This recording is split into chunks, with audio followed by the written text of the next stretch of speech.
Hey friends, hello and welcome back to this YouTube channel. In today's another video tutorial, I'm going to share to you on how we can turn off the Windows Defender firewall of your Windows. So this is just a very pretty straightforward tutorial, and without further ado, let's go quick into the process. Go ahead in the Windows search bar and type firewall.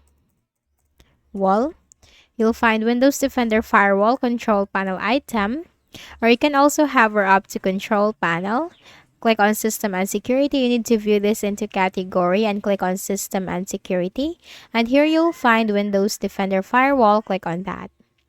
Here in the list of options on the left pane, you have the option Turn Windows Defender Firewall on or off.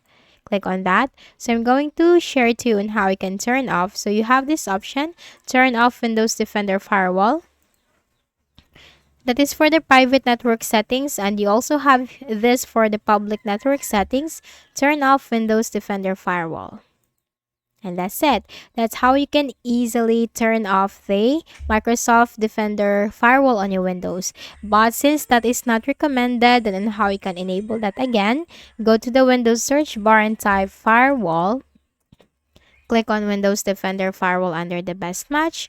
Click on Turn Windows Defender Firewall on or off, and simply go back to Turn on Windows Defender Firewall and turn on Windows Defender Firewall for both the private and the public network settings, and then close this.